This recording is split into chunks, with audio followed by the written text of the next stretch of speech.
The candle went out just as footsteps stopped outside the door, and Alina Whitmore pressed her back against the cold stone wall, holding her breath, praying that whoever stood on the other side would not turn the handle. Her heart pounded so loudly she was certain it could be heard through the wood. A voice she knew all too well, sharp and commanding, called out from the corridor, asking if anyone was inside the study at this hour. It was Margaret Ashford, mother of the man Alina loved in secret, and if she found her here, everything would end tonight. Alina had come to Ashford Manor 3 years earlier as a governess for the younger cousins of the family. A quiet, clever young woman with no fortune but a sharp mind and a gentle heart. She had never imagined that Sebastian Ashford, heir to the dukedom, would notice her at all, let alone fall in love with her. Yet somehow, between quiet evenings in the library and long walks along the garden paths when no one was watching, something had grown between them that neither of them had planned and neither of them could stop. The footsteps outside the door lingered for a long, terrible moment, and then, to Alina's relief, they moved on. She let out the breath she had been holding and turned to find Sebastian standing just behind her, his face pale in the darkness, his hand still resting lightly on the shelf where he had hidden the letter he had been writing her. He reached for her hand and squeezed it gently, a silent apology for the fear he had put her through. They had been meeting like this for months, always careful, always quiet, because a duke's son did not fall in love with a governess, not in the eyes of the world they lived in. Sebastian's mother had already chosen a bride for him, a young woman named Charlotte Pembroke, whose family owned half the shipping trade along the southern coast. The match would bring wealth and connections that the Ashford family desperately needed, for behind their grand house and their old name, there were debts that no one outside the family knew about. But Sebastian had told Alina more than once that he did not care about the debts or the shipping trade or his mother's plans. He cared about her. He had promised her on a night much like this one that he would find a way for them to be together, even if it meant giving up his title, even if it meant leaving everything behind. Alina had believed him completely, because when he spoke those words, his eyes held nothing but honesty. That night, after his mother's footsteps had faded away, Sebastian pulled Alina gently by the hand and led her out through the side door of the manor, into the garden where the moonlight fell soft and silver over the rose bushes.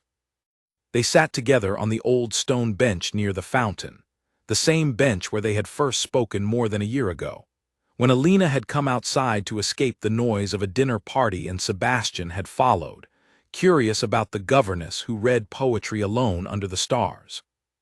"I spoke to my father today," Sebastian said quietly, his fingers laced through hers. "I told him I do not wish to marry Charlotte." Alina's heart leapt, though she tried to remain calm. "And what did he say?" Sebastian's jaw tightened.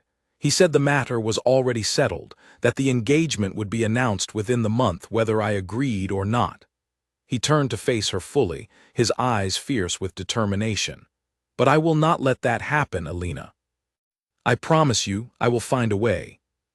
She wanted so badly to believe him, and in that moment, sitting beside him with the scent of roses in the air, she did believe him with her whole heart.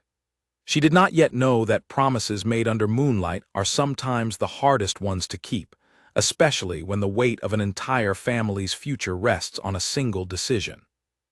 Alina had grown up far from the grandeur of Ashford Manor, in a small house near the edge of a fishing village, where her father had been a school teacher, and her mother had died when Alina was only 9 years old. She had learned early that life gave nothing freely, that every good thing had to be earned through work and patience. When her father passed away as well, leaving her with very little, she had taken the position at Ashford Manor because it was the only respectable work available to a young woman with her education and no family name to speak of. She had never sought out love within those grand walls. She had told herself many times that a woman like her had no business dreaming of a man like Sebastian Ashford. And yet dreams, it seemed, did not ask permission before they took root in the heart. Over the following weeks, Alina noticed a change in Sebastian. He grew quieter at dinner, more distracted during their stolen moments together, though he insisted nothing was wrong whenever she asked. She told herself it was simply the pressure of his father's expectations weighing on him, that any man in his position would struggle under such a burden. She continued to trust him, continued to meet him in the garden after the household had gone to sleep, continued to hold onto the promise he had made her that night by the fountain. One evening, as autumn began turning the leaves gold and red across the estate, Sebastian came to find her in the small sitting room where she taught the younger children their lessons. The children had already gone up to bed, and Alina was alone, gathering books from the table, when he appeared in the doorway looking as though he had not slept in days. "I need to tell you something," he said, his voice low. Alina set down the books she was holding, sensing immediately that something had shifted. "What is it?" He crossed the room slowly, and when he reached her, he took both her hands in his, holding them as though he were afraid to let go. "My father has given me an ultimatum. If I do not agree to the engagement with Charlotte by the end of this month, he will cut off all support to my mother and my sisters. He says the estate cannot survive without the Pembroke fortune." Alina felt her stomach drop, though she tried to keep her voice steady. "And what will you do?" Sebastian did not answer right away. He looked down at their joined hands, and for the first time since she had known him, Alina saw something close to defeat in his expression. "I do not know," he admitted quietly. "But I promise you, Alina, whatever happens, I will not abandon you. I will find a way to protect you, even if I cannot marry you right away." It was not the answer she had hoped for, but it was, she told herself, an honest one, and in a world where so few people spoke honestly to her, she chose to hold on to it. She reached up and touched his face gently, and for a long moment neither of them said anything at all, because there was nothing left to say that would make the situation any easier.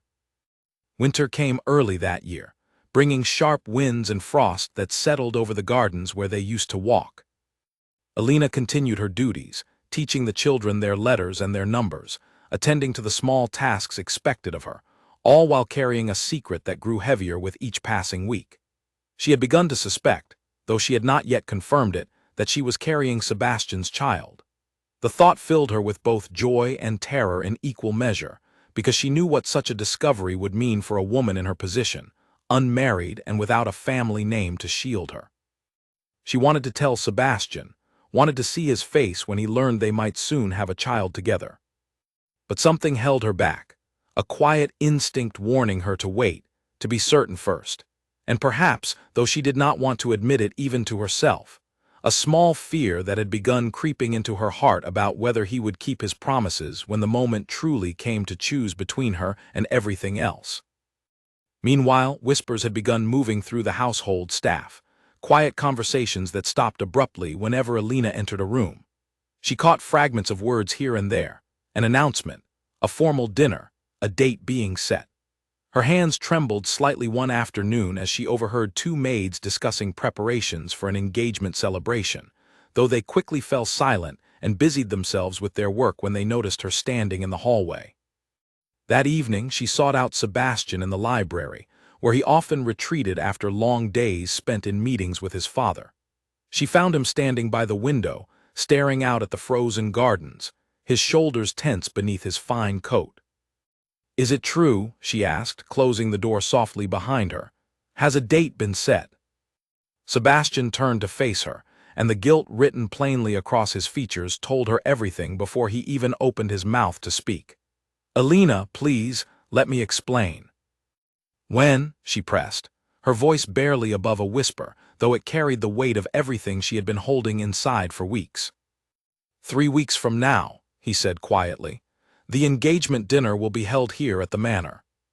My father insisted there be no more delays."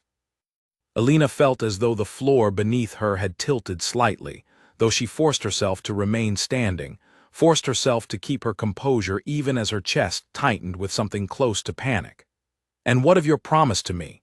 What of everything you said that night by the fountain?" Sebastian crossed the room quickly and took her by the shoulders, his eyes pleading with her to understand. "An engagement is not a marriage, Alina. I still intend to find a way out of this. I only need more time to think, to plan. Please trust me a little longer." She wanted to believe him, wanted so desperately to believe that the man standing before her, the man who had once promised to give up everything for her sake, would somehow find a way to escape the trap closing in around them both. But as she looked into his eyes that evening, she noticed something she had never seen there before, a flicker of resignation, as though some part of him had already accepted the fate his father had chosen for him, even as his words continued to promise otherwise. She left the library that night without another word, walking slowly back to her small room at the far end of the servants' quarters, where she sat by the window for hours, watching the frost creep across the glass, wondering what would become of her, of the child she now felt certain she carried, and of the love she had once believed could survive anything the world put in its path. Outside, the wind howled softly against the old stone walls of Ashford Manor, as though even the house itself sensed that something was about to break beyond repair. The engagement dinner arrived faster than Alina had prepared herself for, and by the time the first carriages rolled up the long gravel drive of Ashford Manor, she had already made a decision. She would not hide in her room like a frightened child. She would stand in the hallway, near the servants' entrance to the great dining room, and she would watch the man she loved promise himself to another woman, because some wound, she believed, needed to be seen with open eyes before it could ever begin to heal. Charlotte Pembroke arrived wrapped in furs the color of cream, her dark hair pinned with pearls, her laughter light and practiced as she greeted the guests filling the entrance hall. She was, Alina had to admit even through her grief, a striking woman, poised and confident in a way that years of privilege alone could produce. Alina watched from the shadows of the corridor as Sebastian stepped forward to greet his intended bride, offering his arm with the same easy grace he had once used to lead Alina through the moonlit garden. For a moment their eyes met across the crowded hall, Sebastian's and Alina's, and something passed between them, something raw and aching that neither dared to name aloud. Then he looked away, turning his attention back to Charlotte, back to his duty, back to the life that had been chosen for him long before Alina had ever entered it. Alina pressed a hand to her stomach, still flat beneath her plain dress, and turned away before anyone could see the tears gathering in her eyes. She did not attend the dinner itself, of course. A governess had no place at such a grand affair, but she heard everything through the thin walls that separated the servants' passage from the dining room.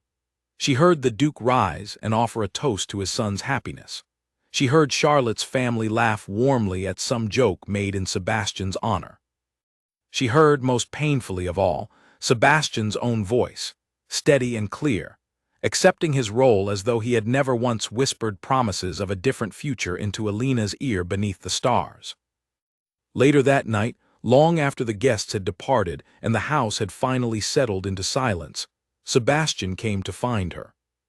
He knocked softly at her door, and when she opened it, he stood there looking exhausted, his fine coat discarded somewhere, his collar loosened, his eyes red-rimmed as though he too had been fighting back tears all evening. "Alina," he said, his voice breaking slightly on her name, "please let me in, let me explain." She should have turned him away. Every instinct told her that opening the door further would only deepen a wound that needed to close. But love, especially a love as new and consuming as theirs had been, rarely listened to instinct, and so she stepped aside and let him enter the small room that had become her entire world within the grand house. "There is nothing to explain," she said quietly once the door had closed behind him. "I heard everything. I understand my place now." "No," Sebastian said quickly, crossing the room to stand before her. "You do not understand. This engagement changes nothing between us. I still love you, Alina. I will always love you. Charlotte and I will marry because we must, because the family requires it, but my heart belongs to you. It has always belonged to you." Alina looked at him for a long moment, searching his face for something that might make his words easier to bear, but all she found was a man torn between duty and desire, unable to choose fully in either direction, hoping instead to hold on to both at once. "And what would you have me do, Sebastian? Wait quietly in the shadows while you build a life with another woman? Watch you raise children with her while I remain hidden away, teaching other people's sons and daughters?" Sebastian flinched at her words, but he did not deny them. I do not know what the future holds, he admitted softly. I only know that I cannot lose you. Please, Alina, do not ask me to choose tonight. Give me time. It was then that Alina finally found the courage to speak the words she had been carrying for weeks, words that trembled on her lips even as she forced them out into the quiet room. I am carrying your child, Sebastian. The silence that followed felt endless. Sebastian's face went through a rapid series of expressions, shock giving way to something that might have been joy, before settling finally into a kind of fear that Alina recognized immediately, because she had felt that same fear every night since she had first suspected the truth. He reached for her hands, his own trembling slightly. "Are you certain?" he asked. Alina nodded. "As certain as I can be without a physician's confirmation, yes." Sebastian sat down heavily on the edge of her narrow bed, running a hand through his hair, his mind clearly racing through possibilities she could not begin to guess at. "This changes everything," he murmured, more to himself than to her. "I must speak with my father. I must find a way to break the engagement before it goes any further. I cannot marry Charlotte while you carry my child, Alina. I will not allow it." For the first time in weeks, a small flicker of hope stirred in Alina's chest. Perhaps this truth, this undeniable fact of the life growing inside her, would be enough to finally push Sebastian to act on all the promises he had made. Perhaps this was the moment everything would change for the better. But hope, as Alina would soon learn, could be a fragile and sometimes cruel companion. 3 days passed before Sebastian sought her out again, and when he finally did, his expression carried none of the determination he had shown the night she told him the truth. He found her in the garden, near the same stone bench where they had first fallen in love, and he sat beside her with the weight of the world pressing visibly on his shoulders. "I spoke to my father," he said quietly. "And?" Alina asked, though something in his tone had already begun to hollow out the hope she had allowed herself to feel. "He says the engagement cannot be broken. Not now, not with the Pembroke family already announcing it publicly. He says if I attempt to end things with Charlotte, he will disown me entirely, and worse, he threatens to have you removed from this house without references, without any means of supporting yourself." Sebastian's voice cracked slightly on the final words. "I cannot let that happen to you, Alina, not now, not while you carry our child." Alina felt something cold settle deep in her chest, a realization creeping over her that she had been fighting against for weeks without fully admitting it to herself. "So you will marry Charlotte after all?" "I have no choice," Sebastian said, though the words sounded hollow even as he spoke them. "But I will provide for you, Alina, I swear it. I will find a house for you somewhere quiet, somewhere safe, and I will visit whenever I can, and our child will want for nothing. I promise you that much." Alina stared at him. This man she had loved with her whole heart, this man who now sat before her offering to make her his secret, his hidden shame tucked away in some quiet corner of the countryside, while he built a public life with another woman entirely. The image struck her with a clarity that felt almost physical, a life spent waiting in shadows for stolen visits, raising a child who would never be allowed to know his own father openly, always hidden, always secondary, always less than the family Sebastian would build with Charlotte in the light of day. "Is that truly what you believe I deserve?" she asked quietly. "A house somewhere quiet, hidden away like something to be ashamed of." Sebastian reached for her hands, but she pulled them away before he could take hold. "Alina, please, I am trying to protect you the only way I know how." "You are trying to protect yourself," she said, standing abruptly from the bench, her voice steadier now than she had expected it to be.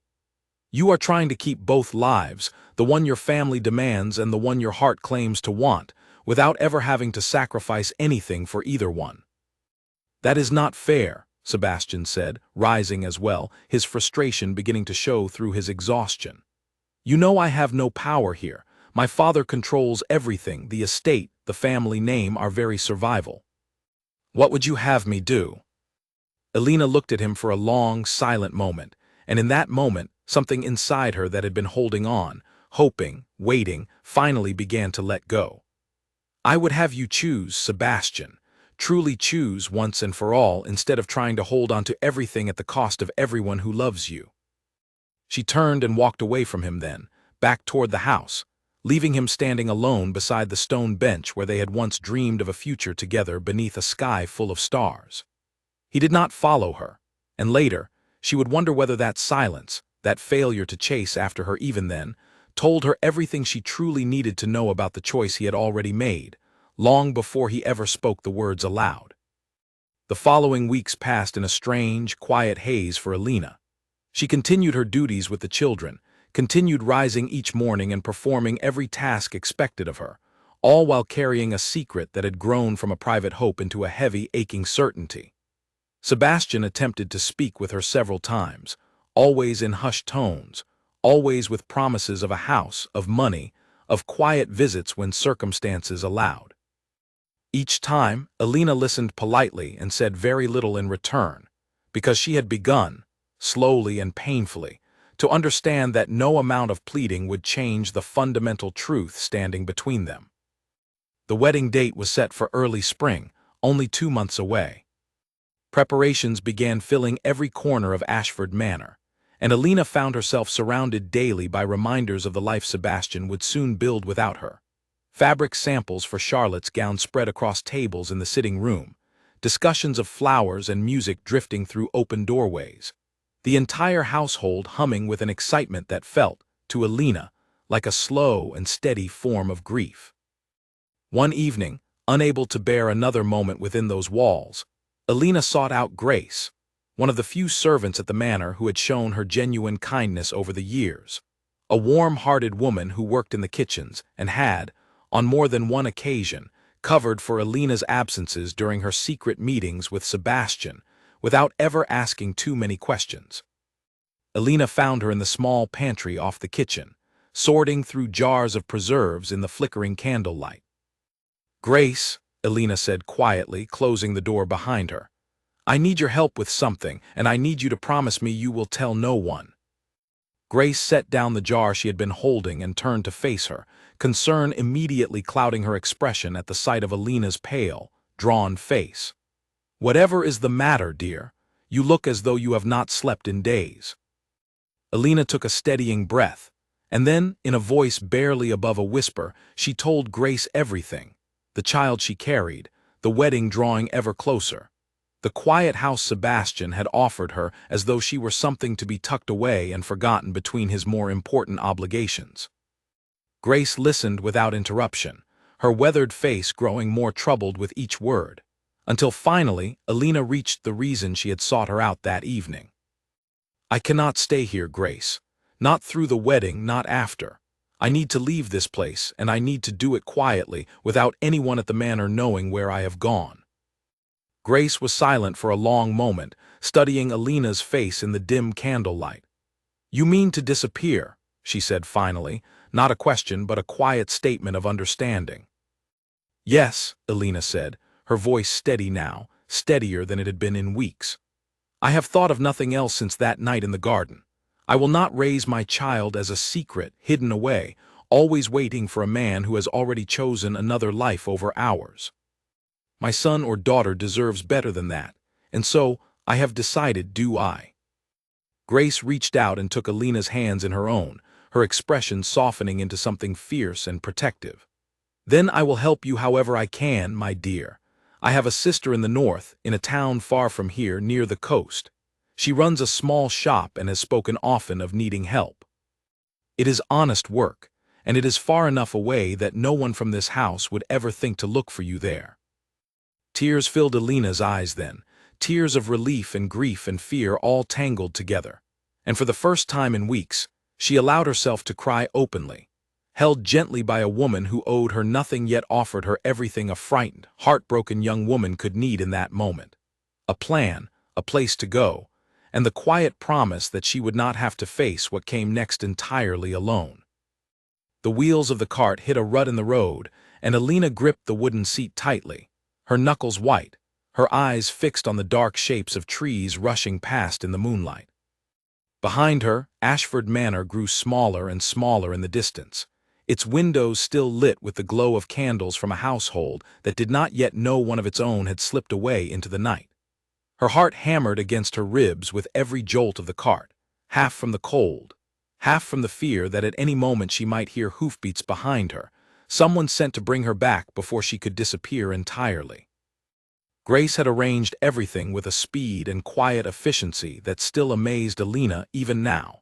Sitting beside the elderly driver Grace had trusted with her plan, a man named Edmund who had once worked as a groundskeeper on the estate before retiring to a cottage a few miles away. He asked no questions as he guided the cart along the dark country roads, only occasionally glancing sideways at the young woman beside him, wrapped tightly in a borrowed cloak, her small bundle of belongings clutched against her chest. The plan was simple, or as simple as such a desperate plan could be.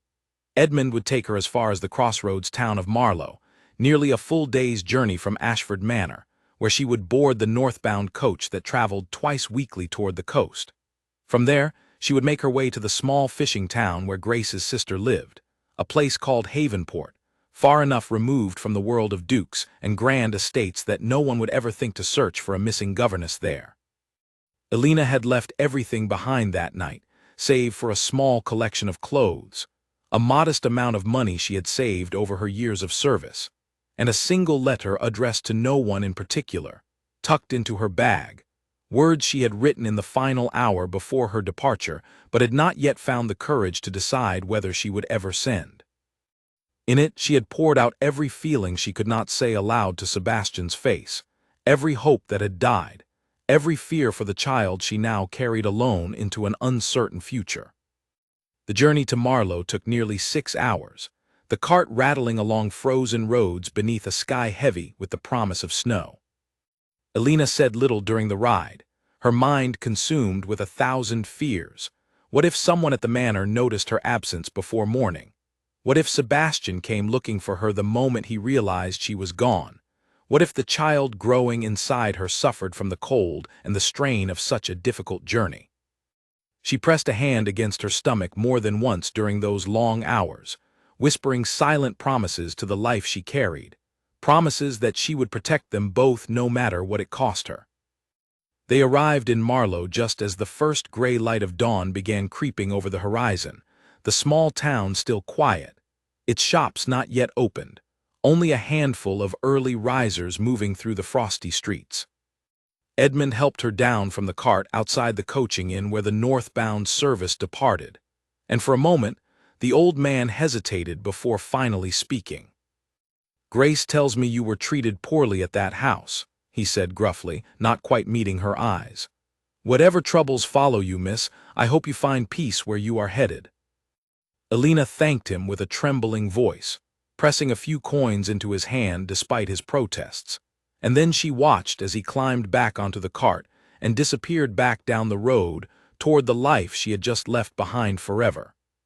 She stood alone outside the coaching inn, cold and exhausted, carrying everything she owned in a single bag, and for the first time since making her decision, a wave of terror threatened to overwhelm her entirely. What if this was a mistake? What if she was condemning herself and her unborn child to a life of hardship for nothing? But then she thought of the quiet house Sebastian had offered her, tucked away somewhere out of sight, a life spent waiting for stolen moments that would grow rarer with each passing year as his attention turned fully toward his wife and the family he would build with her. She thought of her child growing up always secondary, always hidden, always taught in some quiet way to be ashamed of the circumstances of their birth. And she found, standing there in the cold morning air, that whatever fear lay ahead of her on the road to Havenport, it could not possibly be worse than the life she had chosen to leave behind. The northbound coach arrived an hour later, and Alina climbed aboard alongside a handful of other travelers, merchants and farmers and one elderly woman traveling to visit her grandchildren along the coast. She found a seat near the window and watched as Marlow slowly disappeared behind them, replaced by rolling countryside, and eventually, the first distant glimpse of the sea. It was during a brief stop at a small village along the route, where the coach paused to change horses and allow passengers a moment to stretch their legs, that Alina's carefully laid plan very nearly fell apart entirely. She had stepped down from the coach to purchase a small loaf of bread from a vendor near the village square, when she heard a voice call out a name that made her blood run cold. "Miss Whitmore, is that truly you?" Alina turned slowly, her heart pounding, to find a young man she recognized immediately as a distant cousin of the Ashford family, a minor gentleman named Frederick who had visited the manor on several occasions for hunting parties and family gatherings. He was staring at her with obvious surprise, clearly having recognized her despite the plain traveling clothes she wore in place of her usual governess attire. "I am sorry," Alina said quickly, forcing her voice into an unfamiliar accent, praying it would be convincing enough. "I believe you have mistaken me for someone else." Frederick frowned, studying her face with growing uncertainty. "Forgive me, but you look remarkably like a young woman who worked at my cousin's estate, Ashford Manor, not far from here." "I have never heard of such a place," Alina said, keeping her expression as neutral as she could manage despite the panic clawing at her chest. "I am traveling north to visit family. I am afraid you are simply mistaken, sir." For a long, agonizing moment, Frederick continued to study her, and Alina feared he might press the matter further, might insist on escorting her back toward Ashford Manor to settle the confusion once and for all. But finally, he offered an apologetic smile and stepped back, clearly deciding it would be improper to press a strange woman further on the matter. "My apologies, then, for the confusion," he said. "You simply bear a striking resemblance to someone I know. I wish you safe travels." Alina nodded politely and turned away, walking as calmly as she could manage back toward the coach, though her legs trembled with every step, and her heart did not slow its frantic pace until the coach had pulled away from the village entirely, carrying her further north, further from any chance of discovery. She did not breathe easily again until the village had long disappeared behind them, and even then, she spent the remainder of the journey glancing nervously at every stranger who boarded the coach, wondering if word of the encounter might somehow find its way back to Ashford Manor before she reached the safety of Havenport. The coach finally arrived in Havenport as the sun began to set on the second day of her journey, painting the small fishing town in warm shades of orange and gold. Alina stepped down onto the cobblestone street, exhausted beyond measure, her body aching from the long hours of travel, but something in the salty sea air and the sight of small fishing boats bobbing gently in the harbor brought her a measure of peace she had not felt in weeks. She found Grace's sister, a warm, no-nonsense woman named Margaret Fenwick, running a small shop near the center of town that sold fabric, thread, and various sewing supplies to the local fishing families. Margaret had received word of Alina's coming through a letter Grace had sent ahead by faster post, and she welcomed Alina into her home with a kindness that brought tears to Alina's tired eyes. "You'll stay here with me, dear, for as long as you need," Margaret told her, settling Alina into a small but comfortable room above the shop. "No questions asked, not until you're ready to share them, and not one word will leave this house about where you've come from or why." Over the following weeks, Alina began the slow process of building a new life in Havenport. She took a new name, choosing to be known simply as Ellen Marsh, a young widow who had come to the coast seeking a fresh start after the loss of her husband. Margaret helped her craft the story carefully, teaching her the small details that would make the lie believable, and slowly, Alina, or Ellen as she now called herself, began to settle into the rhythms of her new home. She helped Margaret in the shop each day, learning the trade of sewing and mending, work she found she had a genuine talent for despite never having formally trained in it before. The townspeople of Havenport, simple and kind-hearted folk who asked few questions of newcomers, welcomed her warmly enough, and as the weeks turned into months, Alina felt the sharp edges of her grief slowly begin to soften, replaced by a quiet determination to build the best possible life for the child growing steadily within her. She thought of Sebastian often during those long months, wondering whether he had discovered her absence, whether he had searched for her at all, whether his wedding to Charlotte had proceeded as planned despite everything that had happened between them. She never sent the letter she had written on the night of her departure, choosing instead to burn it quietly in Margaret's kitchen fire one cold evening, watching the flames consume the last remnants of a love she had decided, painfully but firmly, to let go of entirely for the sake of the future ahead of her. Winter deepened around Havenport, bringing harsh winds off the sea and long, cold nights that Alina spent wrapped in blankets near the small fire in her room, her hands resting protectively over the growing swell of her stomach. She had never felt more alone in her life, and yet strangely, she had also never felt more certain of her own strength.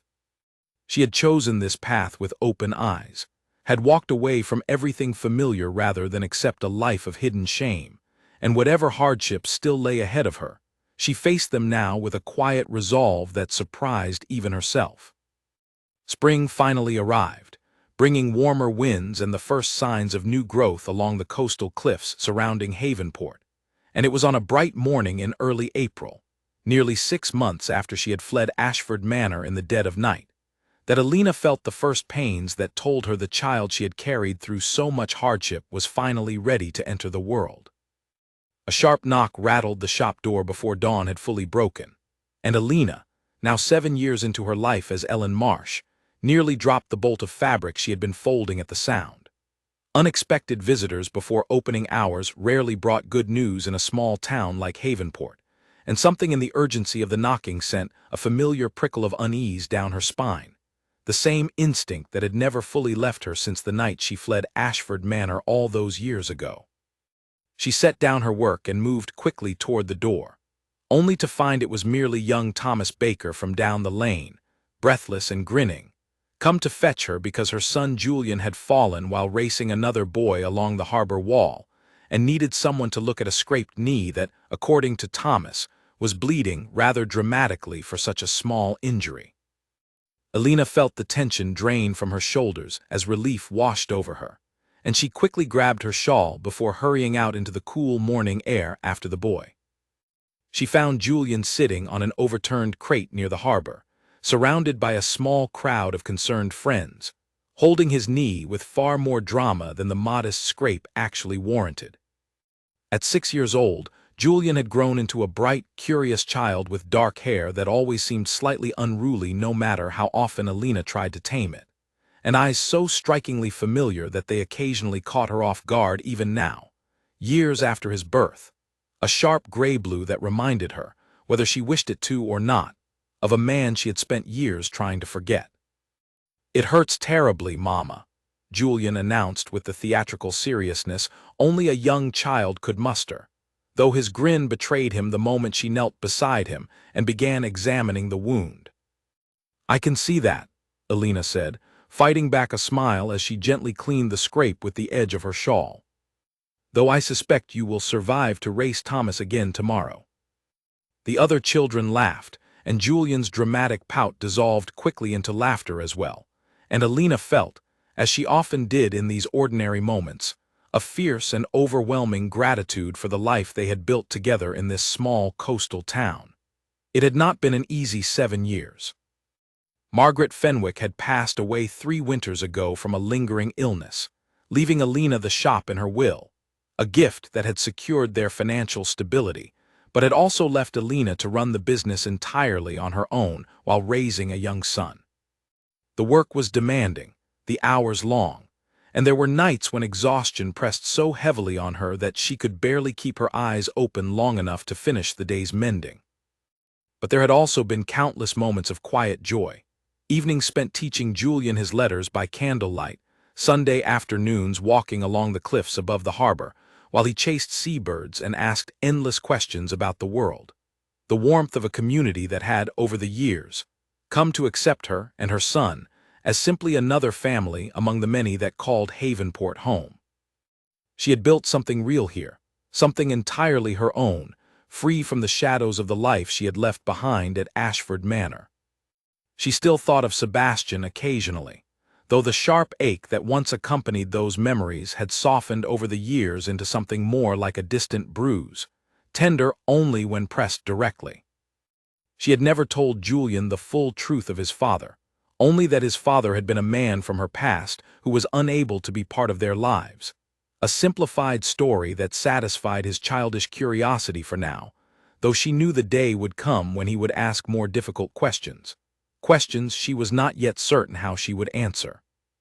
That evening, after closing the shop and settling Julian into bed with a story about a brave sailor who charted unknown seas, Alina sat alone by the fire, mending a torn hem by candlelight, her mind wandering as it sometimes did to the life she might have had if things had gone differently. She did not regret her choice to leave, not truly, not when she looked at the happy, healthy boy sleeping peacefully upstairs, but there remained, buried deep beneath years of careful practicality, a quiet sadness for the love she had once believed in so completely, only to watch it fail her when it mattered most. A knock at the shop door interrupted her thoughts, and Alina set down her mending with a slight frown, wondering who might be calling at such a late hour. She opened the door cautiously to find her neighbor, a kind widow named Dorothy who ran the bakery 2 doors down, standing with a worried expression on her weathered face. "Ellen, dear, I hate to trouble you so late, but I wanted to warn you before the town gossip reaches your ears from someone less kind," Dorothy said, wringing her hands slightly. "There's talk that a fine gentleman arrived at the inn this afternoon, asking questions about a young woman who might have come through Havenport some years back, matching your description rather closely." Alina felt her blood run cold, the peaceful evening shattering instantly into sharp, familiar fear. "What sort of questions?" "Nothing too specific from what I heard," Dorothy said, clearly trying to soften the blow of her news. "Only whether anyone recalled a young woman arriving alone, expecting a child, sometime around 7 years past. The innkeeper said the man seemed quite determined, though he gave little explanation for his interest." Alina's mind raced through possibilities, none of them comforting. It could be nothing, a stranger with an entirely unrelated purpose, a coincidence born of a description too vague to truly identify her. But some deep instinct, the same one that had guided her safely away from Frederick's suspicious eyes on that coach journey years ago, told her this was no coincidence at all. "Did you see this gentleman yourself?" Alina asked, keeping her voice as steady as she could manage. Dorothy shook her head. "No, dear, I heard it second-hand from the innkeeper's wife when I delivered bread to the inn this afternoon. She said he was well-dressed, clearly a man of some means, though he gave only his surname when he took a room, nothing more. Ashford, I believe she said his name was." The name struck Alina like a physical blow, and she gripped the doorframe tightly to steady herself, though she forced her expression to remain as neutral as possible for Dorothy's sake. It could not be Sebastian himself, surely, not after 7 years of silence, not after everything that had passed between them. Perhaps it was another relation, sent to search on his behalf, or perhaps, and this thought frightened her most of all, perhaps something had happened, some circumstance that had finally driven him to search for the truth he had never known. "Thank you for telling me, Dorothy," Alina managed to say, her voice steadier than she felt inside. "I am sure it is nothing that concerns me directly, but I appreciate your kindness in warning me all the same." After Dorothy had departed, Alina closed and bolted the shop door, then climbed the stairs to check on Julian, who slept peacefully, entirely unaware of the fear now gripping his mother's heart. She stood in the doorway of his small room for a long time, watching the gentle rise and fall of his breathing, memorizing the shape of his face in the moonlight, the same sharp jawline, the same striking eyes that had always reminded her of a man she had tried so hard to leave behind.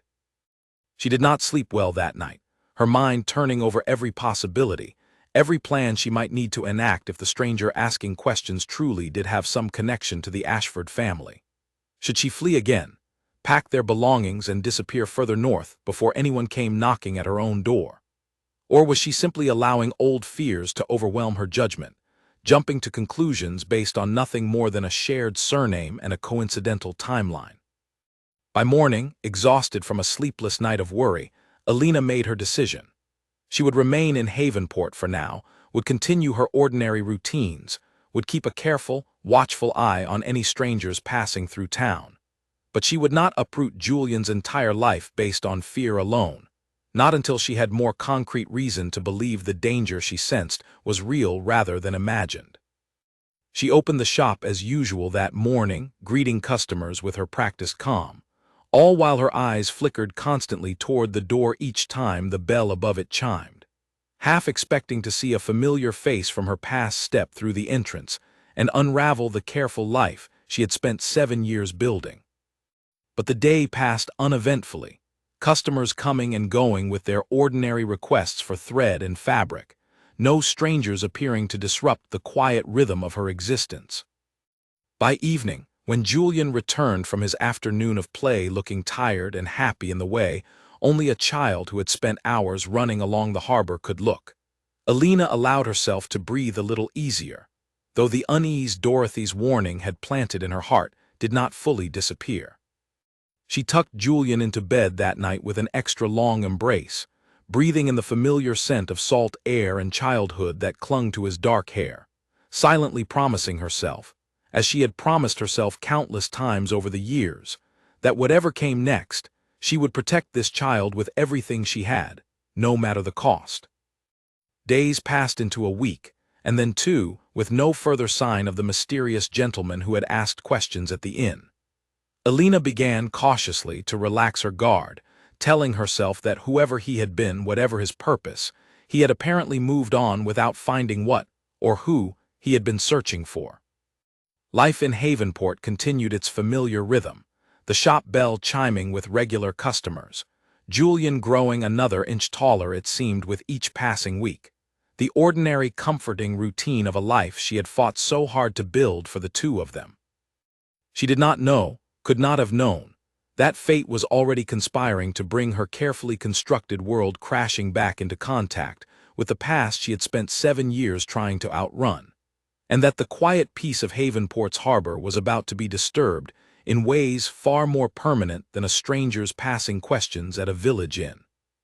The carriage wheel struck a pothole hard enough to jolt Sebastian Ashford from the restless doze he had fallen into somewhere along the long coastal road, and he opened his eyes to find the salt-tinged air of the sea drifting through the small gap in the carriage window, carrying with it the distant cry of gulls and the unmistakable scent of a fishing town drawing near.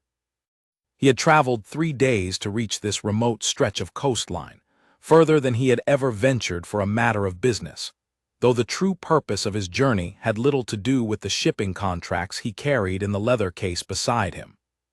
7 years had passed since Alina Whitmore had vanished from Ashford Manor without a trace, 7 years during which Sebastian had married Charlotte Pembroke, inherited the dukedom following his father's death 4 years prior, and built the outward appearance of a successful, respectable life that concealed a hollow ache he had never managed to fill. His marriage to Charlotte had been civil, even amicable in its own distant way, but it had never held the warmth, the fire, the sense of being truly known that he had felt during those stolen months with Alina so many years ago. He had searched for her, in the beginning, quietly and without success. He had sent discreet inquiries to nearby towns, had questioned anyone who might have seen a young woman traveling alone in the days following her disappearance, but the trail had gone cold within weeks, and eventually, under pressure from his father and the demands of his approaching wedding, he had been forced to abandon the search entirely, telling himself that Alina had likely found safety somewhere far from Ashford Manor, that she had chosen this path deliberately, and perhaps did not wish to be found. Charlotte had passed away 18 months ago, a sudden illness that had taken her swiftly despite the best efforts of every physician Sebastian could summon, leaving him a widower at 32 with no children, and a dukedom that suddenly felt emptier than ever before. It was during the long, quiet months of mourning that followed, sitting alone in the same library where he had once written secret letters to Alina, that old memories had begun resurfacing with a force he had not anticipated, and with them, a growing, restless need to know what had truly become of the woman he had failed so completely all those years ago. A chance conversation at a business dinner in the capital had finally provided the thread he needed. A merchant acquaintance, discussing trade routes along the northern coast, had mentioned in passing a small fishing town called Havenport, remarking that the local shopkeeper there, a widow who had arrived some 7 or 8 years prior, ran the finest fabric shop in the region despite the town's modest size. Something about the timeline, the vague description, had struck Sebastian with an intensity he could not ignore, and within a fortnight, he had arranged the business pretext of inspecting shipping contracts along the coast, giving himself the excuse he needed to travel to Havenport and see for himself whether his instincts held any truth. The carriage finally rolled to a stop outside the town's single inn, a modest but well-kept building overlooking the harbor, and Sebastian stepped down onto the cobblestone street, taking a moment to survey the small town spread out before him. Fishing boats bobbed gently in the harbor, their nets drying along wooden racks near the water's edge, and the narrow streets bustled with the ordinary activity of a community entirely unlike the grand, formal world he had left behind at Ashford Manor. He found something oddly peaceful about the simplicity of it all, though a nervous energy churned beneath his composed exterior as he considered how he might begin his search. He spent his first afternoon in Havenport making discreet inquiries at the inn, careful not to reveal too much about his true purpose, though he sensed his questions had already sparked some curiosity among the local staff. He learned little of substance that first day, only vague confirmations that a widow matching the description he sought did, indeed, operate a shop somewhere near the town center, though no one seemed entirely certain of her name or the specific circumstances of her arrival years before. It was on the second morning of his stay, while walking along the harbor path in an attempt to clear his mind before continuing his search, that Sebastian's entire world shifted on its axis in the space of a single heartbeat. He saw her from a distance first, a woman standing outside a small shop, sweeping the entrance with practiced, efficient motions, her dark hair pulled back in a simple style, her plain dress marking her clearly as a working woman rather than the fine ladies he had grown accustomed to at court. There was nothing in her appearance that should have caught his attention particularly, and yet something about the set of her shoulders, the tilt of her head as she paused to greet a passing neighbor, struck him with a force of recognition so powerful it stopped him dead in his tracks along the harbor path. He stood frozen for a long moment, his heart hammering against his ribs, telling himself it could not possibly be her, that 7 years and hundreds of miles could not have conspired to place Alina Whitmore directly in his path through nothing more than a stray comment at a business dinner. And yet, as he watched her straighten from her sweeping and turn slightly, giving him a clearer view of her profile in the morning light, every doubt dissolved entirely, replaced by a certainty that shook him to his very core.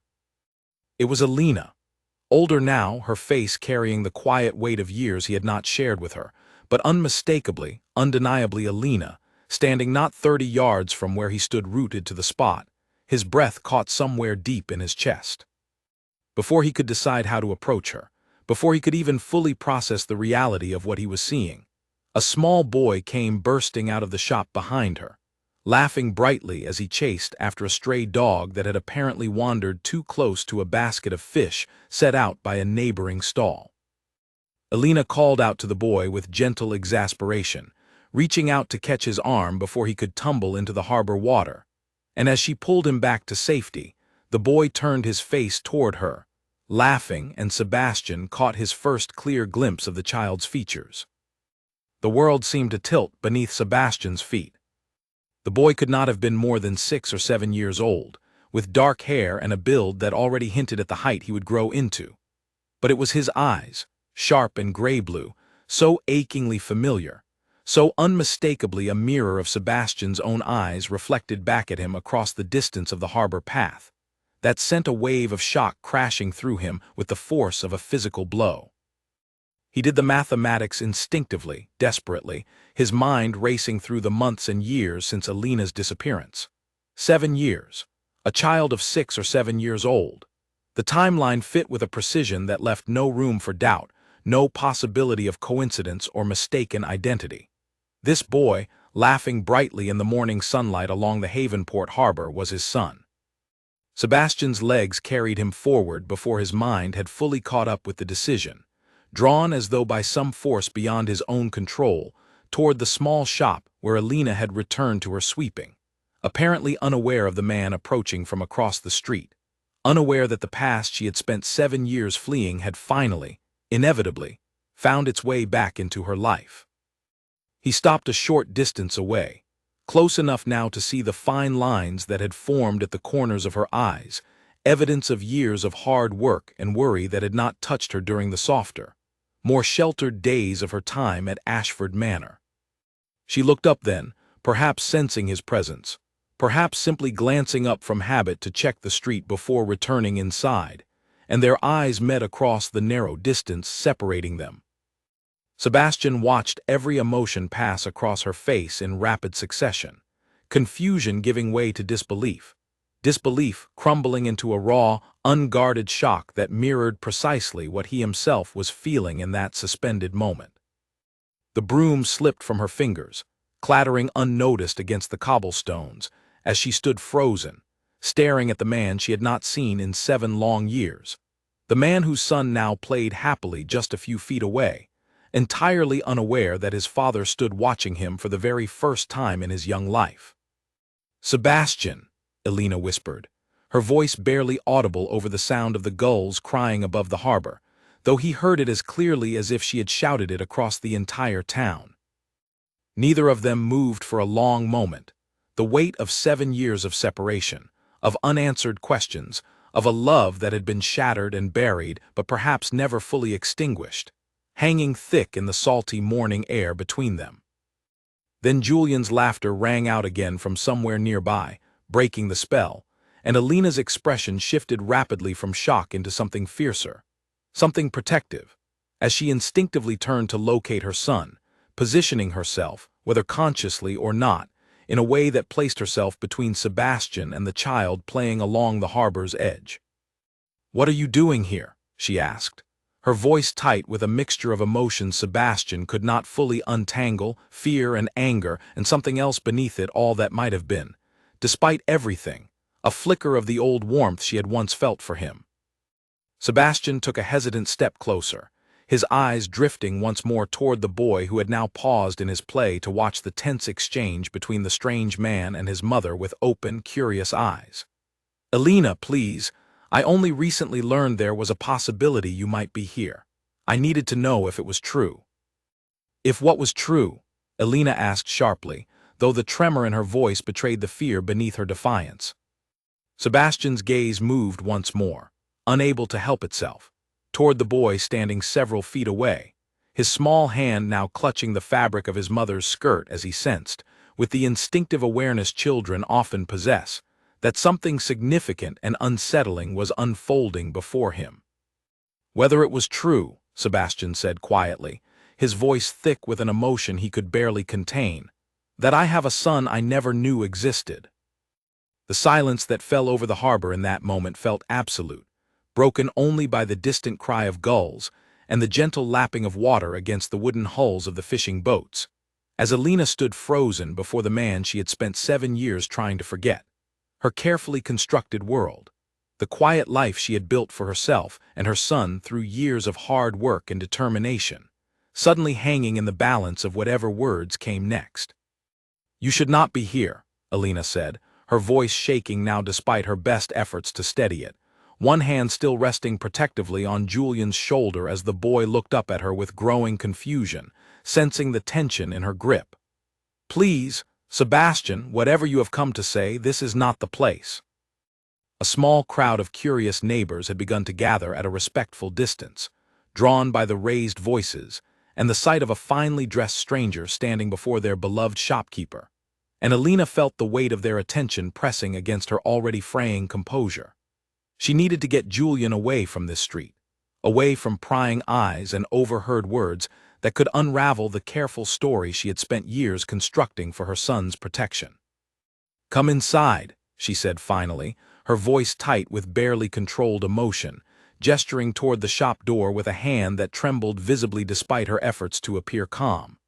"Julian, go upstairs and finish your lessons. I will call you down shortly." Julian looked between his mother and the stranger with obvious reluctance, his young mind clearly sensing that something important was happening that he did not yet understand. But he obeyed nonetheless, casting one final curious glance over his shoulder at Sebastian before disappearing up the narrow staircase at the back of the shop. Elena watched him go, her heart aching at the thought of the conversation about to unfold, before turning back to face Sebastian with a hardened resolve settling over her features. 7 years, she said once the shop door had closed behind them, once she was certain Julian was safely out of earshot upstairs. 7 years, Sebastian, and you find me now, appearing on my doorstep without warning, threatening to destroy everything I have built. I am not here to destroy anything, Sebastian said quickly, taking a step toward her before catching himself and stopping at a respectful distance, clearly aware of how fragile the moment had become. Elena, I had no idea, none at all, that you carried our child when you left. I searched for you in the beginning, I truly did. But the trail went cold and I was told, by everyone around me, that you had likely chosen to disappear deliberately, that pursuing the matter further would only cause you greater harm. And so you simply stopped looking, Elena said bitterly, crossing her arms tightly across her chest as though physically holding herself together. You married Charlotte, built your life, and I became nothing more than a memory you allowed yourself to set aside. Sebastian flinched at the accusation, though he did not deny it entirely. I never stopped thinking of you, Elena, not for a single day in 7 years. But you are right that I allowed myself to believe the search was hopeless, that pursuing you further would only bring you more pain than you had already suffered because of me. He paused, running a hand through his hair in a gesture so achingly familiar that Elena felt her carefully guarded heart tighten painfully. Charlotte passed away 18 months ago. It was during my mourning that old questions began resurfacing, questions I had buried but never truly answered. When I heard mention of a widow shopkeeper in a coastal town matching a description that seemed impossibly close to you, I could not simply let the possibility rest unexamined. Elena studied his face carefully, searching for any sign of the calculating dishonesty she had come to associate with the final painful months of their relationship at Ashford Manor, but found instead only exhaustion and a raw, genuine grief that seemed to have aged him well beyond his years. I am sorry for Charlotte's passing, she said quietly, and found, somewhat to her own surprise, that she meant it sincerely. Thank you, Sebastian said softly, before his gaze turned once more toward the staircase where Julian had disappeared moments before. Elena, please, tell me about him. Tell me everything I have missed. The request, simple as it seemed, struck Elena with unexpected force.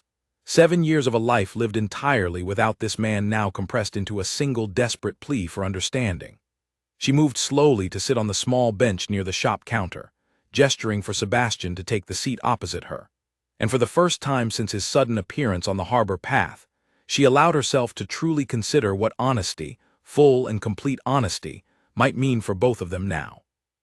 His name is Julian, she began, her voice softening slightly despite the guardedness that still colored every word.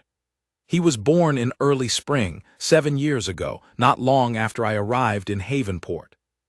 He is clever, curious about everything, stubborn in a way that reminds me constantly of someone I once knew. A small, involuntary smile touched her lips at this last admission, quickly suppressed, but not before Sebastian caught sight of it.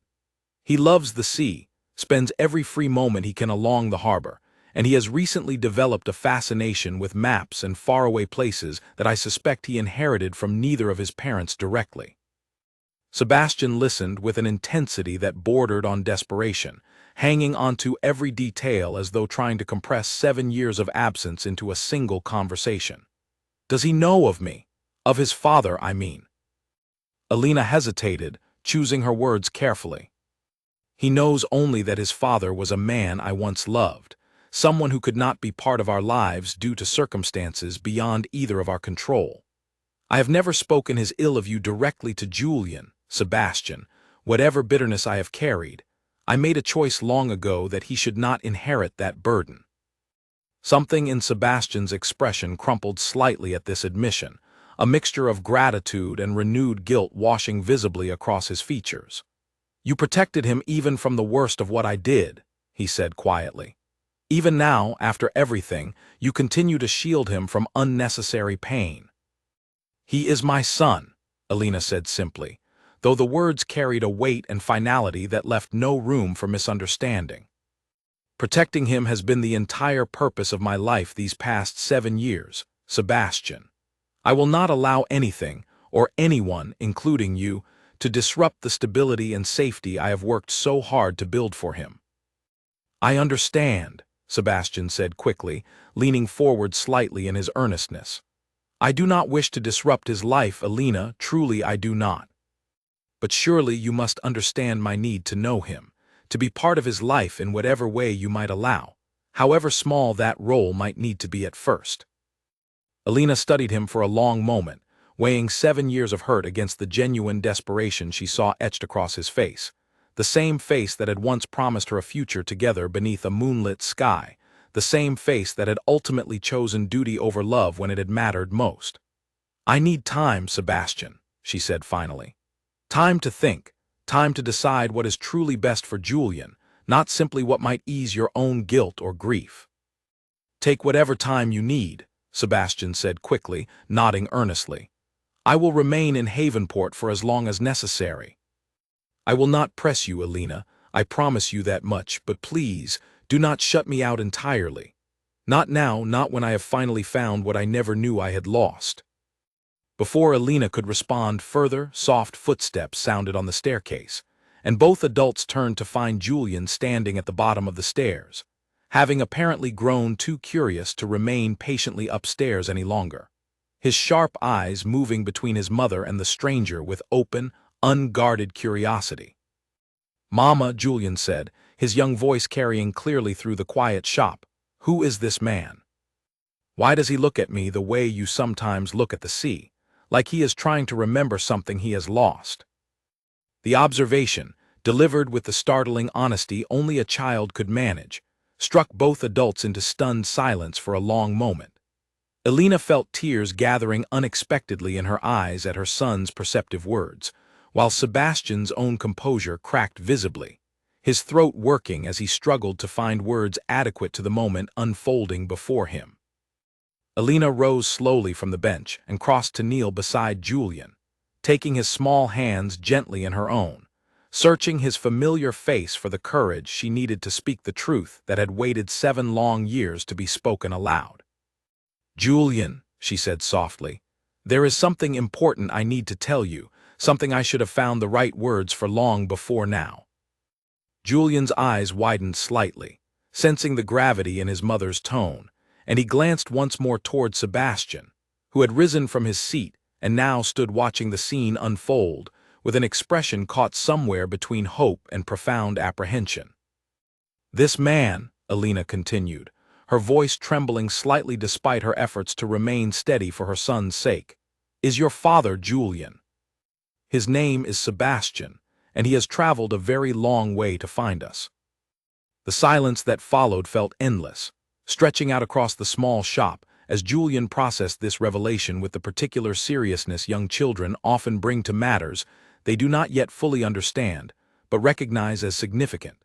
He looked between his mother's tear-filled eyes and the stranger's hopeful, uncertain expression, and finally, in a small voice that carried more weight than his young age should have allowed, he asked the question that would set the course for everything that followed.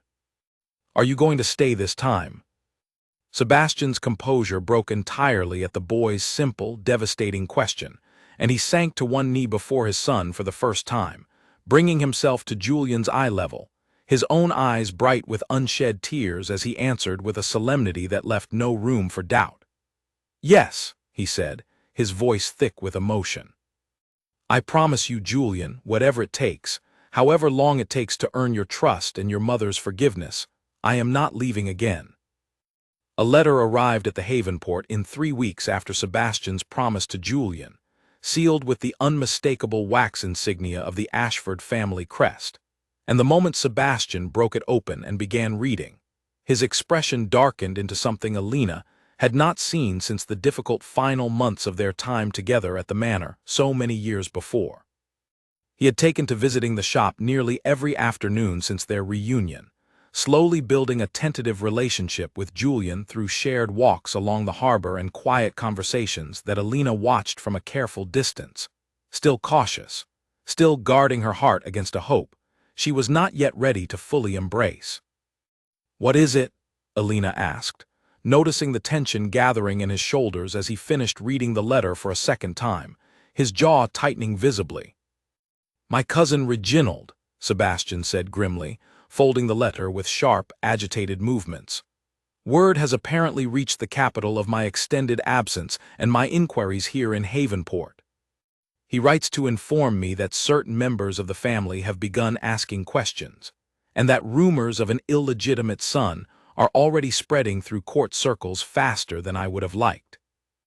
Alina felt a familiar cold fear settle into her chest, the same instinctive dread that had once driven her from Ashford Manor in the dead of night. What does this mean for Julian? Sebastian's expression softened slightly as he looked at her, though the underlying worry remained clearly visible. "Reginald has always resented my position within the family, Alina. With Charlotte gone and no legitimate heir to the dukedom, he stands to inherit everything should I fail to produce an acknowledged successor. He will not welcome the news that I intend to recognize Julian as my son and heir, and I fear he may attempt to use this situation against us, perhaps even question Julian's legitimacy in ways that could bring unwanted scrutiny down upon you both. I will not have my son dragged into the ugly politics of a family that never accepted me to begin with," Alina said sharply, old fears resurfacing with a force that surprised even her. "Perhaps this was a mistake, Sebastian. Perhaps I should never have allowed you back into our lives at all."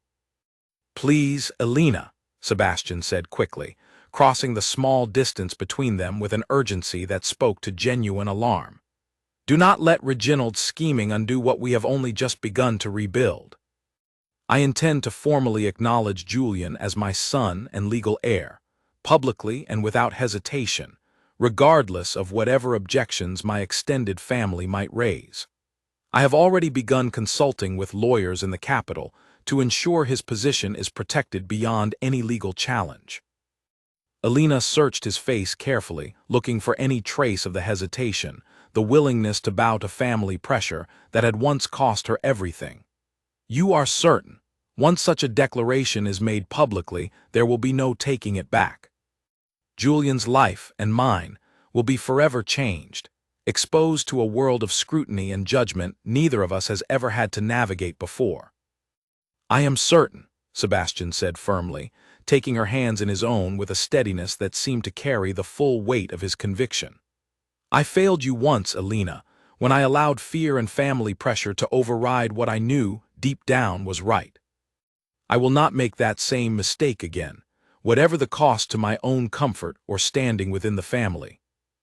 Over the following weeks, Sebastian threw himself into preparations for what he termed a formal acknowledgement, arranging meetings with lawyers, drafting documents that would establish Julian's legal status as his son and heir, and corresponding extensively with trusted allies within the family who might support his decision against the inevitable opposition from Reginald and his supporters. Alina watched this determined effort with cautious hope, slowly allowing herself to believe, bit by bit, that perhaps the man before her had truly changed in the years since his youthful failure of courage. But the opposition, when it finally arrived in full force, proved more formidable than either of them had anticipated. Reginald himself traveled to Havenport unannounced one gray afternoon, accompanied by a stern-faced solicitor and an air of barely concealed hostility that immediately set the entire household on edge. He arrived at the shop just as Alina was closing for the evening, forcing his way into the small space with an entitled confidence that spoke to a lifetime of unquestioned privilege. "Miss Whitmore, I presume," he said coldly, his eyes sweeping over the modest shop with obvious disdain. "Or should I say, Mrs. Marsh, given the false identity you have apparently constructed for yourself these past 7 years. "What do you want, Reginald?" Sebastian asked sharply, stepping between his cousin and Alina with a protective instinct that left no room for misunderstanding regarding his loyalties. "I have come to appeal to your reason, cousin, before you make a decision that will bring ruin upon the entire family name," Reginald said smoothly, though his eyes never left Alina, studying her with a calculating coldness that made her skin crawl. This woman abandoned her post at Ashford Manor under scandalous circumstances, vanishing in the night without explanation. Now you propose to legitimize a child born of secrecy and deception, elevating him to a position of inheritance that rightfully belongs to established, legitimate branches of the family. "Julian is my son," Sebastian said, his voice hard with barely contained anger. "There is nothing illegitimate about my recognition of that fact, regardless of the circumstances of his birth." "The courts may see the matter rather differently," Reginald replied, gesturing toward the silent solicitor beside him. "There are questions of legal precedent, of proper documentation, of the very legitimacy of a child born outside of wedlock to a woman who cannot even prove her own identity beyond the false name she has been living under for years. Such matters can be dragged through the courts for years. Cousin, dragging your family name, and this woman's reputation, through scandal and public humiliation the entire while." Alina felt her stomach tighten with fear at the threat implicit in Reginald's smooth, calculated words, but she forced herself to stand tall, refusing to let him see the extent of her worry. "You may threaten whatever legal proceedings you wish, sir," she said, her voice steadier than she felt inside. "But you will not frighten me away from protecting my son's rightful place, not after everything we have already survived to reach this point." Reginald's cold smile faltered slightly at her defiance. Clearly having expected an easier target in the quiet shopkeeper he had traveled so far to intimidate. "Bold words, Mrs. Marsh, from a woman with so very much to lose." "Get out," Sebastian said sharply, his patience finally exhausted entirely. "Whatever legal challenges you intend to pursue them through proper channels, not by threatening a woman and child in their own home. I will fight you at every turn, Reginald, and I promise you my resolve on this matter will not waver, regardless of how many solicitors you bring to intimidate us." Reginald studied his cousin for a long, tense moment, clearly recalculating his approach in the face of such firm resistance, before finally offering a stiff, insincere bow. "Very well, cousin. We shall see how firmly your resolve holds when the full weight of family opinion and legal scrutiny bears down upon this situation. Good evening to you both." After Reginald and his solicitor had departed, leaving behind an atmosphere thick with tension and unspoken fear, Alina sank slowly onto the bench near the shop counter, her earlier defiance crumbling now that the immediate threat had passed. "He will not simply give up, Sebastian. Men like your cousin never do, not when their own inheritance and standing hang in the balance." Sebastian knelt before her, taking her trembling hands in his own with a gentleness that belied the fierce determination still burning in his eyes. "Let him fight, Alina. I have spent 7 years living with the guilt of choosing family expectation over the woman, and though I did not know it then, the child I loved. I will not repeat that failure now, whatever battles Reginald chooses to wage against us. Julian is my son, and you, Alina, whatever else has passed between us, remain the only woman I have ever truly loved.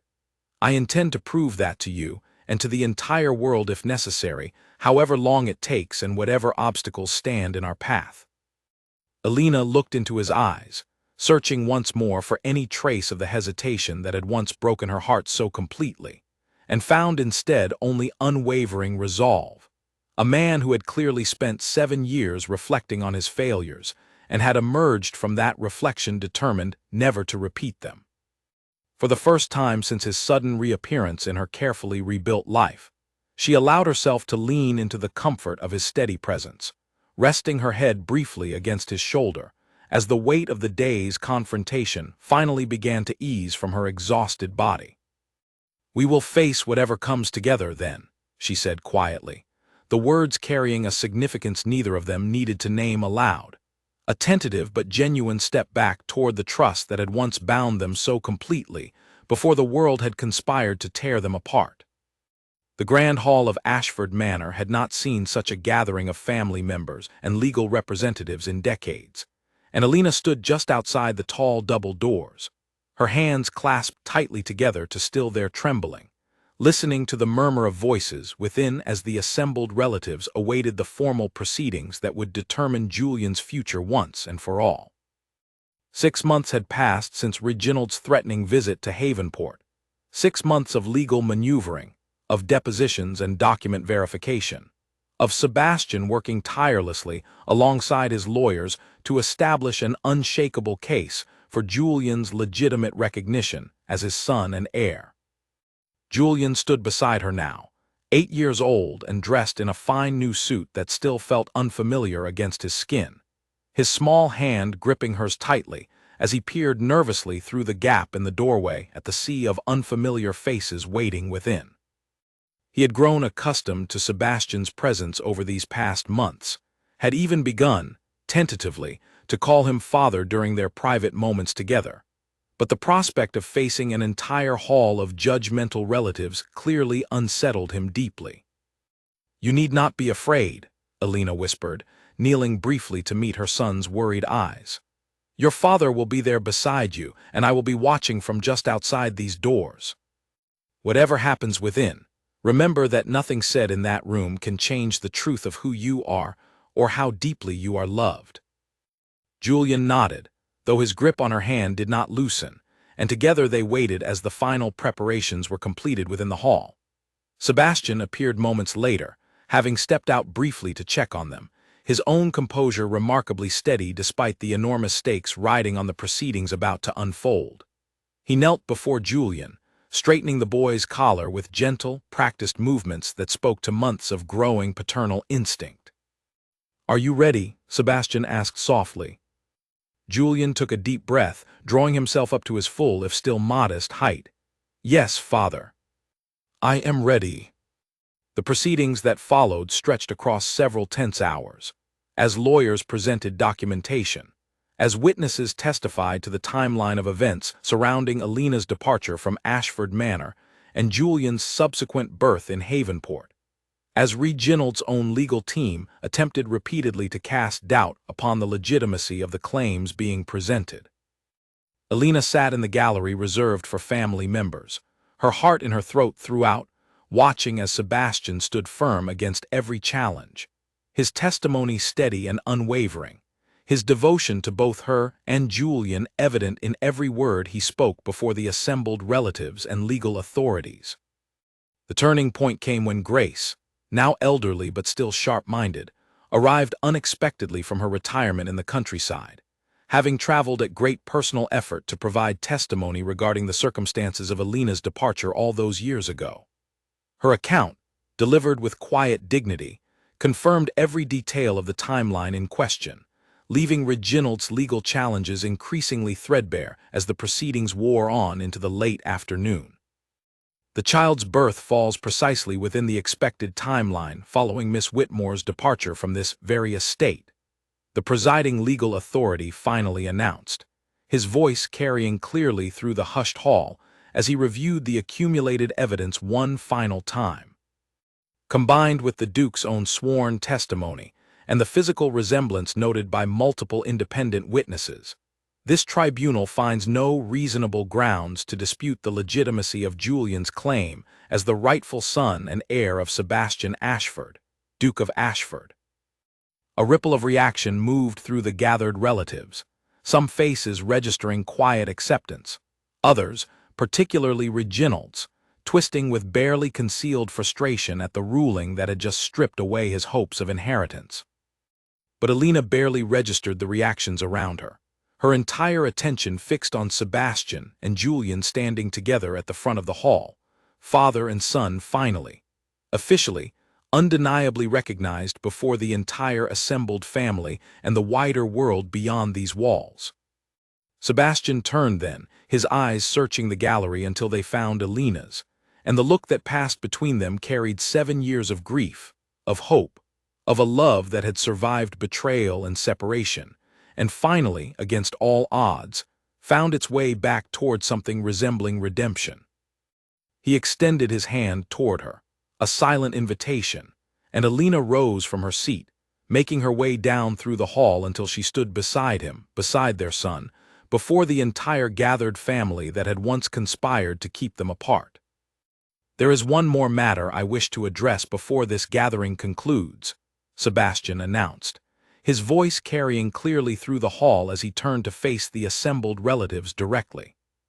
"I have spent 7 years living with the consequences of a choice I made out of fear and misplaced duty, a choice that cost me the woman I loved, and nearly cost me the chance to know my own son. I will not make that mistake again." He turned then, fully facing Alina, and to her utter astonishment, sank slowly to one knee before her, the entire hall falling into stunned silence at the unexpected gesture. "Alina Whitmore," he said, his voice thick with emotion that he made no effort to hide, "I loved you completely once, and I have never truly stopped, not for a single day across all these years of separation. I cannot undo the pain my failures caused you, but I can promise you before my family, before our son, before anyone who cares to witness it, that I will spend whatever years remain to me proving myself worthy of the love and forgiveness you have already shown more grace than I deserve in extending toward me. Will you allow me the honor of making you my wife, properly, publicly, with nothing hidden and nothing to be ashamed of ever again?" Tears filled Alina's eyes as she looked down at the man kneeling before her, the man who had once broken her heart so completely, now offering her everything she had once believed lost forever, offered not in secret shadows, but in the full light of family and legacy and public acknowledgement. She glanced briefly at Julian, who watched the exchange with wide, hopeful eyes, his small hands clasped together as though praying silently for the answer he desperately wished to hear. "Yes," Alina said finally, her voice breaking with the weight of emotion she could no longer contain. "Yes, Sebastian, I will marry you." The hall erupted into a mixture of applause from those relatives who had genuinely welcomed the reconciliation and stiff, reluctant acknowledgement from those who had aligned themselves with Reginald's failed opposition.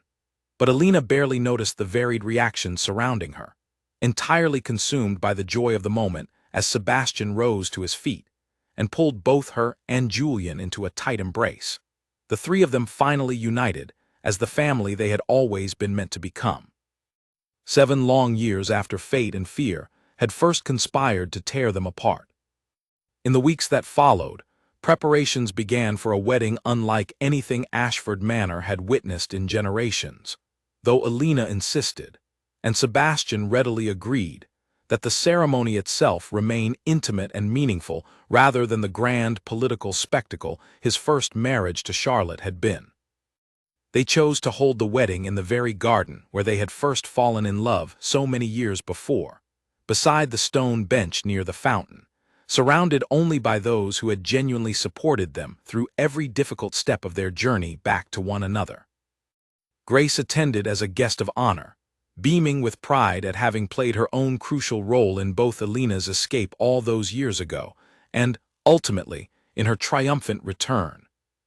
Dorothy and several other friends from Havenport made the long journey south as well, having grown to love Alina and Julian during their years in the coastal town, and refusing to miss such a joyous occasion despite the distance involved.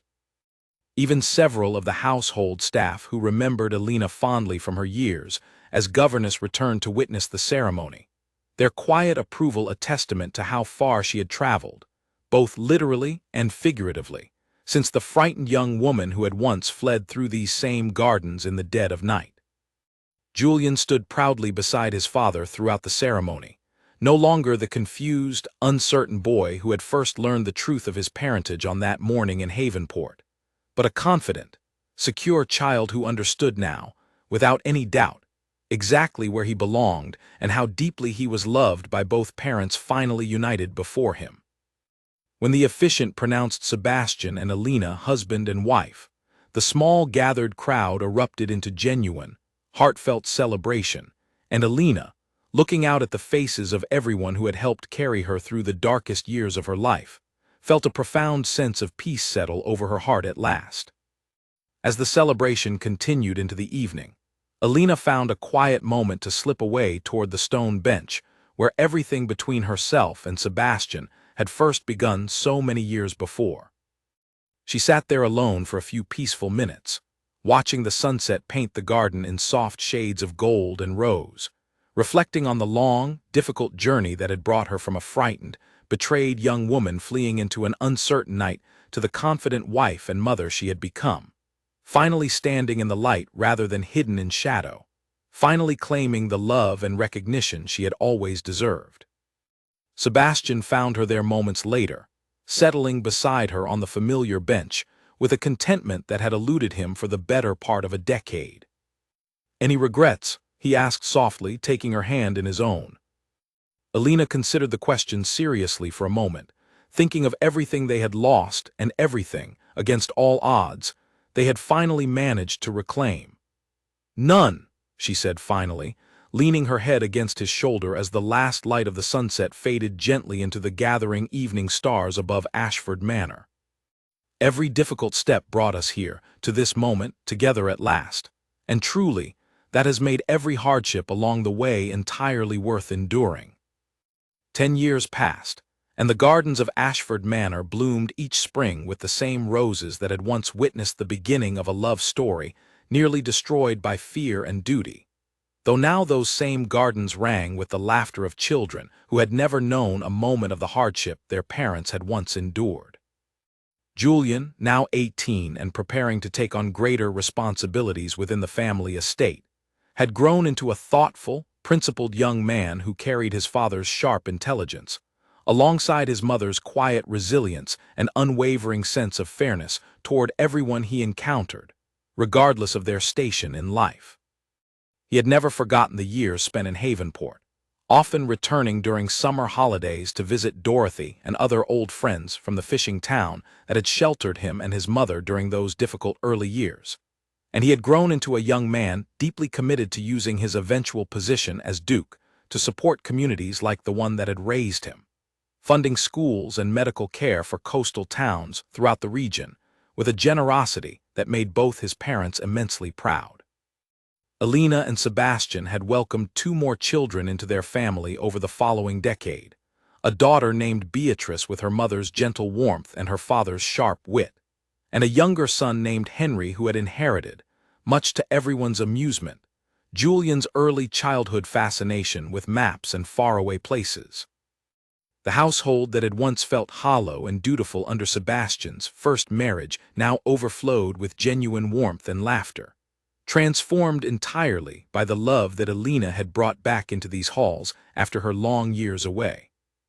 Reginald, having lost his legal challenge and his hopes of inheritance so many years before, had eventually reconciled, at least outwardly, with the new order of the family, recognizing perhaps that continued hostility served no purpose beyond his own bitterness. He attended family gatherings on occasion, maintaining a polite if somewhat distant relationship with Sebastian and Alina, and though old wounds never fully healed between them, the peace that settled over the extended family allowed everyone to move forward without the constant threat of legal battles hanging over their heads. Grace lived to see Julian reach his 16th birthday before passing away peacefully in her sleep, having spent her final years as an honored and beloved member of the extended Ashford household, treated with the same warmth and respect that Alina had shown her since that desperate night so many years before, when Grace had first offered her help and shelter to a frightened young woman carrying an impossible secret. Alina never forgot the debt she owed to that kind, courageous woman, and she made certain that Grace's memory was honored properly, establishing a small scholarship in her name to support young women in similar circumstances who might need help building a new life for themselves and their children. Sebastian, for his part, spent the remaining years of his life proving through consistent, daily actions that his promise made in the Great Hall all those years ago had been entirely sincere. He never again allowed family pressure or societal expectation to override his commitment to Alina and their children, and he became known throughout the region as a duke who governed his estate with unusual fairness and compassion, qualities that those who had known him only as a young man torn between duty and desire might once have doubted he possessed. Alina, too, transformed her own painful history into something meaningful for others, opening a small school on the estate grounds, specifically designed to educate children regardless of their parentage or the circumstances of their birth, ensuring that no child within her sphere of influence would ever face the quiet shame and secrecy that had once threatened to define Julian's early years had circumstances unfolded differently. The school grew steadily over the years, eventually becoming one of the most respected institutions in the region, a living testament to the values Alina had carried with her through every hardship of her difficult journey. On quiet evenings, when the grand halls of Ashford Manor finally settled into peaceful silence after the day's business had concluded, Alina and Sebastian often found themselves drawn back to that same stone bench in the garden where their story had first begun, and years later, had finally found its true resolution. They would sit together in comfortable silence, watching the stars emerge over the estate they had built together, no longer the frightened young lovers who had once whispered desperate promises beneath these same skies, but partners who had weathered genuine hardship and emerged stronger, wiser, and more deeply committed to one another than either could have imagined possible during those darkest years of separation. Julian eventually married a young woman he met while volunteering at one of the coastal schools his mother had helped establish, a kind and clever teacher named Eliza who shared his commitment to fairness and community service. And their wedding, held once again in the gardens of Ashford Manor, brought the family full circle in a celebration that honored everything Alina and Sebastian had fought so hard to build. Watching her son stand before his own bride, radiating the same quiet confidence and integrity that had defined him since childhood, Alina felt an overwhelming sense of gratitude for the winding, difficult path that had ultimately led them all to this moment of pure, unguarded joy. Beatrice grew into an accomplished young woman who pursued her own passions with the same determined spirit her mother had once shown, fleeing into an uncertain night with nothing but courage and a small bag of belongings, eventually establishing herself as a respected voice in matters of education reform throughout the region, drawing directly on the lessons of fairness and compassion instilled in her from earliest childhood. Henry, the family's youngest, eventually pursued a career as an explorer and mapmaker, fulfilling the fascination with faraway places that had captured his imagination since he was a small boy listening to his older brother's tales of Havenport and the wide, endless sea beyond its harbor. As Sebastian and Alina grew older together, their bond only deepened with each passing year, tempered by decades of shared experience, mutual respect, and a love that had proven, ultimately, resilient enough to survive betrayal, separation, and the long, difficult work of rebuilding trust from nearly nothing. They often reflected, in quiet private moments, on how differently their lives might have unfolded had Sebastian never traveled to that small coastal town, had Alina never allowed herself the vulnerability of trusting him once again after everything that had passed between them. But such reflections never lingered long into regret, for both had come to understand, through years of hard-won wisdom, that the path they had walked, however painful and uncertain at times, had ultimately shaped them into people capable of building something far more meaningful and enduring than the naive, untested love they had first shared as young people beneath the stars of Ashford Manor's garden. Their love, tested by fire and separation and years of hardship, had emerged not diminished but strengthened, a testament to the possibility of genuine redemption for those willing to do the difficult work of earning back what had once been carelessly lost. In their final years together, surrounded by children and grandchildren who filled the halls of Ashford Manor with laughter and warmth that had once seemed impossibly distant during those cold, lonely years of separation, Alina and Sebastian often told their story to the youngest members of their growing family, not as a tale of perfect love unblemished by hardship, but as an honest account of failure, consequence, and the hard, patient work of genuine redemption. They wanted their descendants to understand that love alone, however genuine, could not overcome fear and duty without courage and sacrifice standing alongside it, and that the truest measure of devotion lay not in grand, romantic gestures made in moments of passion, but in the quiet, consistent choices made day after day to honor the people one claims to love. Alina never forgot the frightened young woman who had once fled through these gardens in the dead of night, carrying nothing but a small bag of belongings, and an unborn child conceived in a love that had, at the time, seemed doomed to remain forever hidden and unacknowledged. She carried that memory with her always, not as a source of lingering bitterness, but as a reminder of her own strength, her own capacity to build something beautiful and lasting from circumstances that had once seemed to offer nothing but heartbreak and isolation. And Sebastian, for his part, never forgot the shame of his own early failures, the years of comfortable denial he had allowed himself, while Elena struggled alone to build a life for their son in a distant coastal town. He carried that memory too, not as a wound to be endlessly reopened, but as a permanent reminder of the man he never wished to become again, a quiet, steady motivation that guided every choice he made as a husband, a father, and eventually, a grandfather watching his family flourish across generations in the gardens where their own difficult, ultimately triumphant story had first begun. As the years continued their steady march forward, the story of the Duke who had once betrayed the woman he loved, only to find her again years later with the son he never knew he had, became something of a quiet legend throughout the region, told and retold not as a cautionary tale of betrayal, but as a testament to the possibility of genuine change, of love strong enough to survive even the most painful of failures, provided both parties remained willing to do the difficult, patient work required to rebuild what had once been broken beyond apparent repair. And in the gardens of Ashford Manor, beneath the same stars that had witnessed both their earliest promises and their most painful heartbreak, Elena and Sebastian remained together until the very end, proof that even the deepest wounds, given time, courage, and genuine commitment, could ultimately heal into something stronger and more beautiful than what had existed before the breaking ever occurred.